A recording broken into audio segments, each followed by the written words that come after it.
welcome. I'm Mary and I hook books. Welcome back for those of you who have followed me for a while, and thank you for your continued support. And welcome all of you who just got my information because you're no longer my students. It's been a minute since I posted anything because it was end of semester bingo time, and it was so much, just so much. And I've had classes that loved it before, but this class took it to a whole new level. So it was just a lot, and I'm still working 6 days a week. So I just did not have time, but I am back today, and I'm going to let you know some of the things I crocheted over the last 2 months, as well as the great books that I read. Last time I posted was the end of January and it was not going well. But the last week of January, I did pick up some much better books that kind of saved it. So, one book that I read was Clifford D. Simak's stories, No Life of Their Own. And I didn't know that he wrote other things besides sci-fi, so that was kind of cool. Still, my favorites were the sci-fi stories. That's just my genre, but the other stories were good. I gave it a 3.5, and the first story has aliens that move to Earth to become farmers. And that's the kind of alien invasion I can get behind. So I made a little farmer alien. Then I read a really amazing thriller that really saved my entire month called Shiver.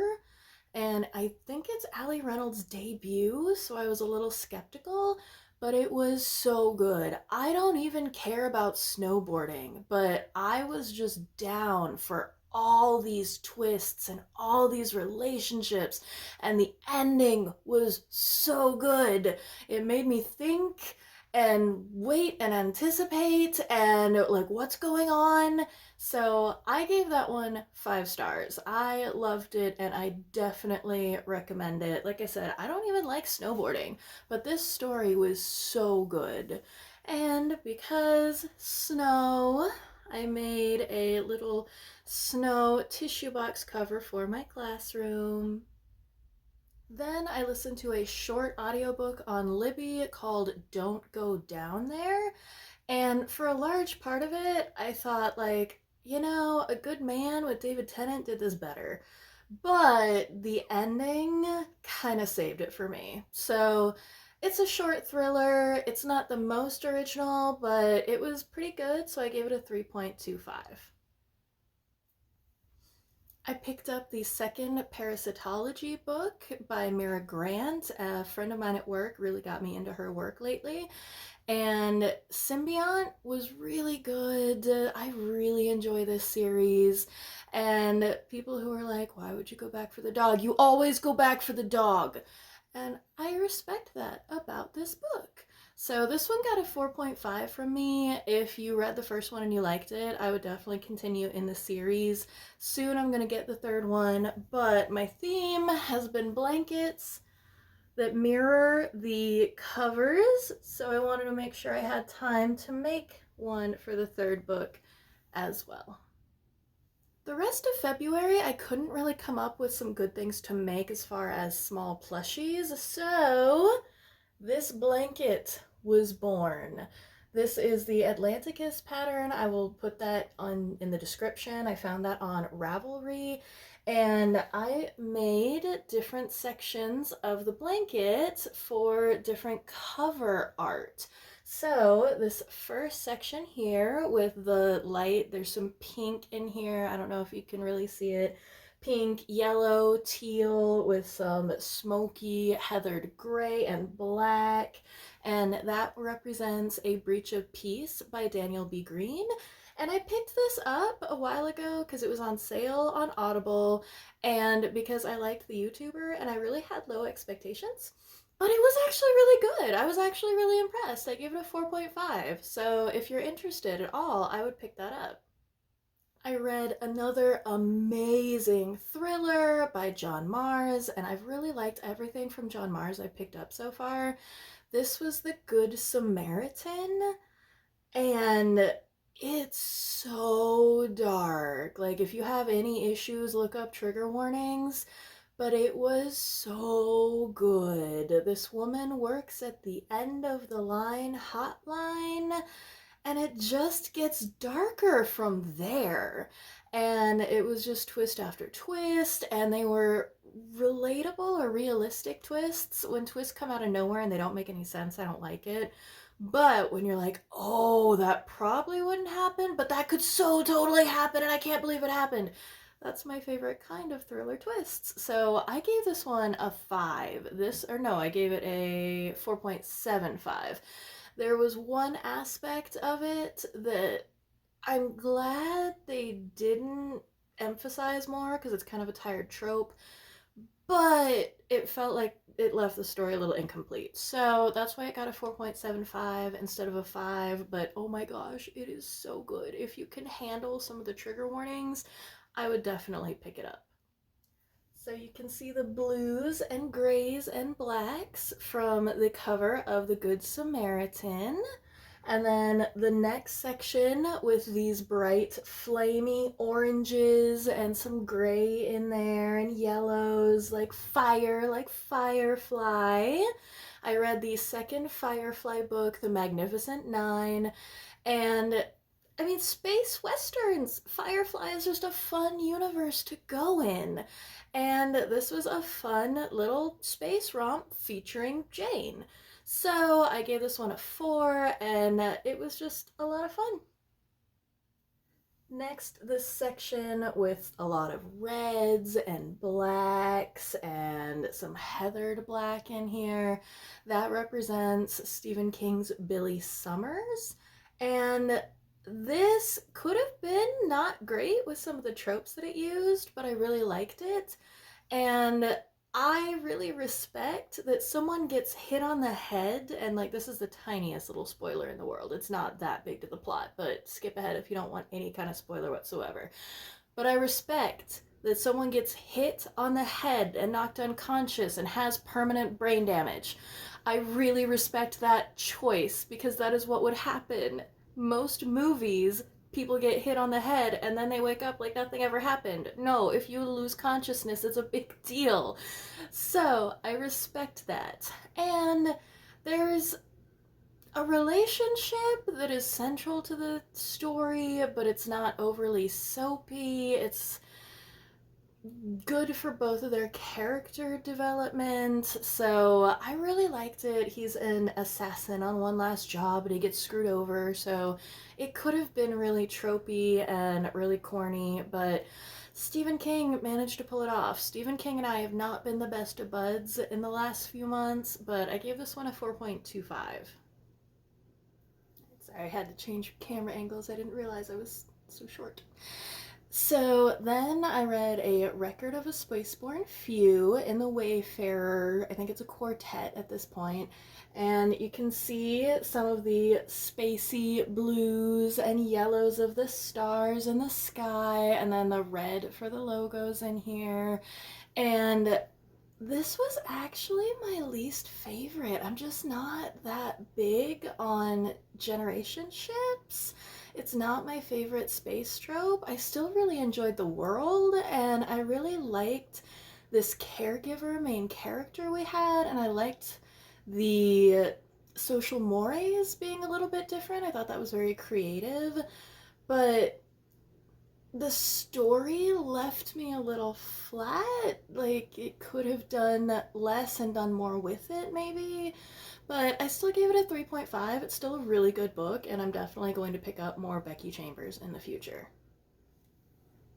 Another Mira Grant that I picked up because it came up at the library often decides my TBR for the month, was Into the Drowning Deep.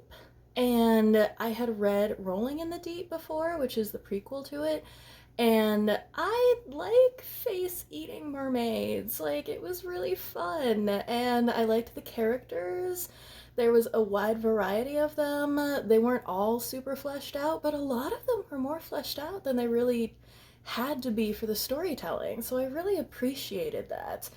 And one of my favorite things is the ship captain warning them about the norovirus because, face eating mermaids are one thing, but norovirus is no joke. So I loved that specifically. So I gave that one a 4.25.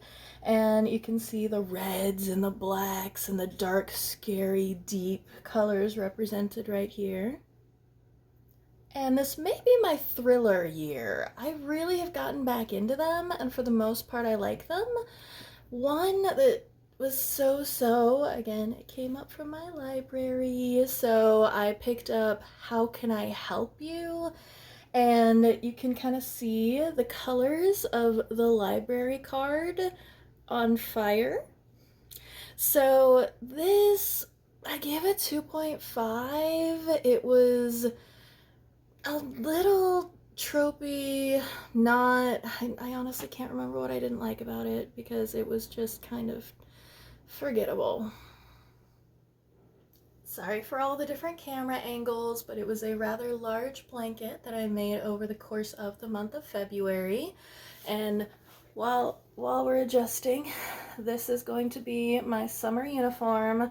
I run on coffee, yarn, and bad puns.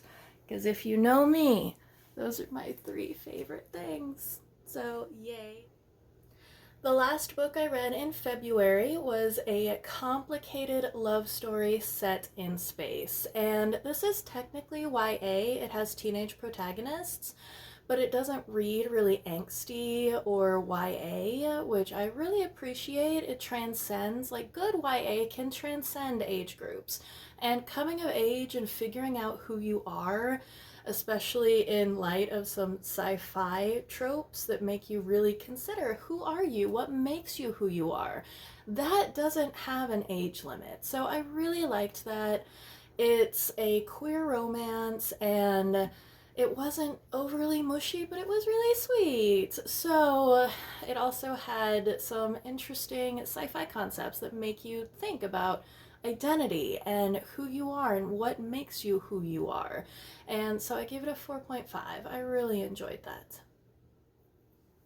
At the beginning of March, end of February, I let a random number generator pick my TBR, and what came up, weirdly enough, was Mira Grant again. She had been on my TBR for a long time, back when I was in my first zombie obsession several years ago. So I read Feed, and I love the world building. I like the apocalypse, but life goes on, and we still have a lot of the same stuff. Like, that's a really interesting take on the zombie apocalypse.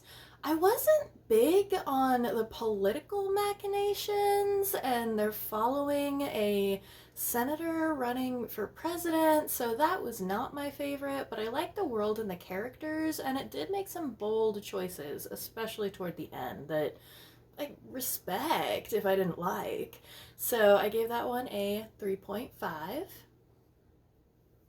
Then, again, Libby decided when it was time for me to read the September House, and this was so good. I had completely forgotten what it was about, and I mean, it's a house, so I got like kind of haunted house vibes, and yeah, it's kind of the epitome of that meme where they're like on fire and they're like, it's fine, this is fine, everything's fine. There's a ghost with a hatchet wound in my kitchen, but it's fine. So I liked that. It is a metaphor for bad relationships. So that I felt really called out a lot of the time. Like, my strength is my ability to adapt and compromise. And I'm like, oh, yeah, I'm called out. But you live, you learn, and then you get out of the house. So I really liked September House, and I give it a 4.0. I love the absurdity of the mundane. And I read Dr. Anarchy's Rules for World Domination, or How I Became God Emperor of Rhode Island. And This was so funny in that it went into the office type running of a global supervillain organization and having to deal with HR and hiring policies and all sorts of like the boring stuff, which was funny. But then you had a sidekick that all if this was a regular comic book, the whole thing would be about the sidekick because she was the actually interesting ninja assassin, whereas Dr. Anarchy was a pencil pusher. But it's funny and absurd, and I loved it, and I gave it a 4.5.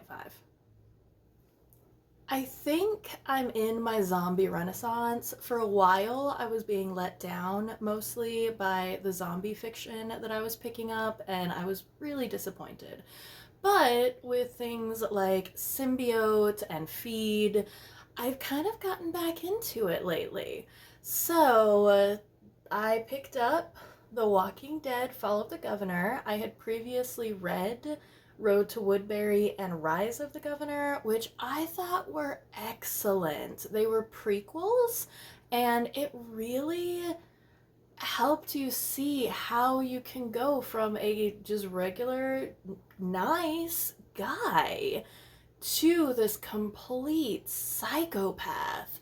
And I loved those, but The Fall of the Governor was pretty much the exact same thing that the comic book did. It just was in novel form, which I did not find that interesting. It's very gruesome. There's a lot of like SA. So I was not a fan. I will probably pick up more in the series, but not the ones with the governor. Like I said, I love a villain prequel, but then the villain just doing gross villainy things is not quite my thing. So 2.5. Princess Floralinda and the 40 Flight Tower is a adorable, sweet, subversive fairy tale.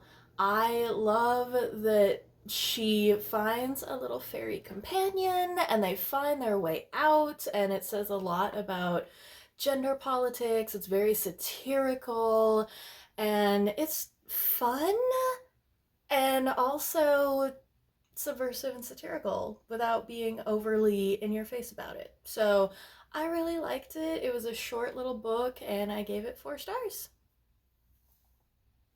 This month's reading challenge was character names, so that's why so many of the things I read had the names of characters in the title. So I picked up My Man Jeeves just kind of out of curiosity. This is where we get the stereotypical butler Jeeves. There was a search engine in case some of you are too young to remember that you would go ask Jeeves. And I liked some of the short stories. The ones with Jeeves were more interesting. I didn't realize that not all of the stories in the collection would be about the main protagonist, Jeeves, and I can't remember the rich guy. Oh well. But they were so so all over the place. My favorites were the ones where Jeeves was actually featured, and I gave it a 3.5. Then I read The Trials of Coley and The Fall of Coley. And I read the book of Coley, and I think I gave that one like a 4.5. I really liked it, which is why I bought the next 2 books in the series. And another post apocalyptic, but I think again this is YA, but it doesn't read really YA, which I really like. And The Trials of Coley felt very middle book. So I gave it a 3. The third book was epic. It was so long and there was just so much going on. But I felt like it really did wrap everything up really nicely. So I gave that one a 3.5. The first book was still the best. I liked the post apocalyptic world that they built and the little bits of lore sprinkled throughout. I really enjoy a book that doesn't exposition dump. You get lore about the history of the world scattered and you kind of figure it out for yourself. That's more of my style, so I really liked that about the series. And M.R. Carey is always there for a good time. He also wrote The Girl with All the Gifts, which I really enjoyed as well. So, yeah, good series overall. And oh my gosh, you guys. Like, if you know me, I'm so into like crazy religious cults and conspiracies and all that kind of stuff. And the Chad Daybell trial started last week. So it was the perfect time for me to read When the Moon Turns to Blood, the Lori Vallow Daybell story. Murder, Wild Faith, and End Times. And there was so much. Like, I thought I knew a lot about this case, but there was so much more. And I think because she already had her trial and it was her children, a lot of people have been looking at Lori, but Chad, yeah, there's a lot going on there. So, I really liked this. I gave it a 4.5. If you are interested, it's probably a good primer for the trial that's coming up to know what all information we know so far. Chain Gang All Stars was amazing. I had a really hard time getting into it initially, but just like the people in the world of the book, I got sucked in. It was hard to watch at first, but then I couldn't look away. And there are some aspects that could have been fleshed out a little bit more, but it might have made the story a little bit too bulky because it was already a pretty long book. So it, Fight to the Death, a parody or a satire of America's justice system and reality TV, where Big Brother meets the American prison industrial complex. It was so interesting, and I might not have liked the ending, but I respected the ending. So I gave that one 5 stars. I would definitely pick it up if you are at all interested in reality TV or the American prison industrial complex. Then I read Maxine Justice, Galactic Attorney. And this was a fun little romp. It actually was a little bit deeper and more bitingly satirical than I thought it would be. For aliens coming and just asking a random public defender to present them to the UN, I thought it would be a little bit wackier. There were a few things that at the end I was like, wait, so it felt like it should be part of a series, but I think it's just a standalone for now. So I gave it a 4.25 because of a couple little dangling plot threads. But I really liked it. A woman learning to stand on her own 2 feet in a profession dominated by injustice and by men who don't take her seriously. And aliens. Moon of the Turning Leaves is a sequel to Moon of the Crusted Snow. And Moon of the Crusted Snow, if I had not had to work the next day, I would have read in one go. I had to force myself to put it down. It was a 5 star. It really kept me captivating. I love a vague apocalypse. And Moon of the Turning Leaves is the sequel 10 years later. And I think part of it was just a lot longer and it felt really long. And the characters could have been a little bit more fleshed out. It was technically in the thriller section, which I didn't really think it was a thriller per se. It was a post apocalyptic survival tale and the importance of community. And I struggled to finish it, which made me so sad because I gave Moon of the Crusted Sun 5 stars, and I probably only gave this one a 3 out of respect for the first one and because I really like the world building that this author does. So a little bit disappointed, but I will still probably pick up anything that he writes. Dracula versus Hitler. This I thought would be a little bit more wacky with a name like Dracula versus Hitler. I really expected it to be more satirical, funny, goofy, but it was really earnest. And I liked Dracula, the original novel by Bram Stoker, and I got a lot of kind of neat, I don't want to say fan service, but like little Easter eggs that you would understand if you knew the original novel. So that was really cool. But I'm just not that big into historical fiction, and this was so much more a historical fiction book than it was a vampire book. So, I gave it a 2.75. I think if you do like historical fiction and you're kind of into vampires and the Dracula Van Helsing family lore, I think you could really enjoy this, but it just wasn't my jam. I read the sequel to Mickey 7, which I absolutely loved. I read Antimatter Blues this month, and it this is the theme of the month, I think, is it wasn't as good as the original. It was still good. It was a fun romp through alien planets, and I really like when aliens aren't humanoid and they don't really make sense to us and our human sensibilities. I really like that. It wasn't anything to write home about. It does make you think a little bit about the value of human life and if it is replaceable, is it still as valuable? And do replaceable people still have value? Like, I like those concepts. So I gave it a 3.25. Logan's Run was a short classic sci fi. Some of you may be familiar with the movie.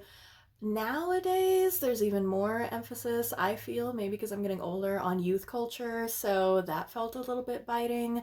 But it's very classic sci fi. Thing happened, thing happened, thing happened, the end. So it was interesting, but it just felt so fast. And then the love story came out of nowhere. Like they just met, they almost got killed, and now we're hopelessly in love. So, eh, but classic sci-fi, what you gonna do? I'm glad I read it just for my own curiosity, and I gave it a 3, nothing to write home about. I read The Last Adventure of Constance Verity, which is a misnomer because there's 2 more books. But I really like an older protagonist. She's the 35-year-old who grew up. It really feels like her prequel could be a YA book, and now she has to deal with adult life and adult friendships with her female best friend, and how everything is just so mundane because it is so special. You know, just, oh, another galactic overlord to overthrow. Ah, must be Tuesday. So I really like that. I like the older protagonist. I like the female friendship and how complicated that is. There were a couple little toxic girl friendship things in there that I hope maybe they address in later books. But overall, I really liked it. I give it a 3.75. And then I read Nestlings by Nat Cassidy, and this was on someone's favorites, and that's why I picked it up. And the tagline is Rosemary's Baby meets Salem's Lot. So that should tell you I liked the disability representation. I liked the what is it? Postnatal depression representation. I think that he does a pretty good job with that. And of course, it's a Jewish American vampire story, which is kind of a cool way to come about it. So it was really creepy. It's not my kind of creepy, but I really liked a lot about it. So I gave it a 3.25, but I see why this is a 5 star for so many people. But don't read if you can't do bug stuff. And my last book for March is Einstein's Cosmos: How Albert Einstein's Vision Transformed Our Understanding of Space and Time by Michio Kaku. And I love Michio Kaku. I have read almost everything that he has ever published, and I love it so much. He just makes things so accessible. And I thought this would be more physics, but it was a really cool balance of physics and history and or not autobiography, but biography. So I really liked that. It was actually more interesting than I thought it would be, learning about Einstein and his world that he lived in and the political climate in Europe, especially around science at the time. So it was actually really fascinating. So, if you're at all interested in World War II history, in science, physics, this was really good. So that was my end of January, February, and March wrap up for 2024. I have actually started my Etsy store, as most of you have been bugging me to do. There's nothing on it yet, but it is under Mary Hook's Books, and as soon as I have some more time to crochet, I will be getting some listings up in there. So when that happens, I will let you know. In the meantime, if you want to support me financially, you can look in the description for the Buy Me a Coffee link. I don't have a Patreon because I'm not on here super regularly, but you can donate a one-time donation under Buy Me a Coffee and donate to the Crochet Positivity cause. And I hope that you guys are having a great year. 2024 is going to be big for a lot of us, I feel. So, no matter what life throws at you, remember, just keep your shoulders back, your head up, and breathe.